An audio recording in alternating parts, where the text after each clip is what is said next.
भैरवनाचं लालपरीला बाहेर काढला आणि कडेगावचा रस्ता धरला. कडेगावात गेल्यावर गँग सगळी गाडीत आधीच वाट बघत बसलेली. मग गेलो गावदेव शूटला गेलो तर नवरी एका तासापर्यंत तिथं आली. पण आल्या आल्या आम्हाला असं क्लोजअप शॉट भेटलं की बासच. मग तिथला शूट संपून लगेच गावदेव शूटला सुरुवात झाली.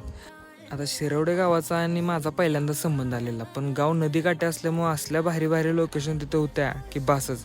फक्त तिथं कलाकार माणूसच पाहिजे. मस्तपैकी असले फोटो किंवा असले फ्रेम्स भेटत होत्या, मस्त वाटत होत्या एकदम. आणि हे सगळं झाल्यावर गावदेव एकदम भुंगवतच चाललेला, पण त्यांच्या ज्या प्रथा होत्या की प्रत्येक घरी जाऊन पाया नमस्कार करायचा आहे, त्याच्यामुळे उशीर लागत होता. आणि हे सगळं संपत आम्हाला कधी रात्र झाली कळलंच नाही. आणि 10 वाजतापर्यंत तर आमचा सगळा गावदेव शूट संपलेला.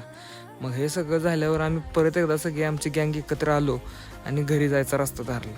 आणि घरी जायचा रस्ता धरल्यावर आमचं ठरलं की आज बाहेरच जेवायचं आहे. मग हॉटेलला गेलो, सगळेजण मस्तपैकी जेवलो आणि आमचा दिवस संपला.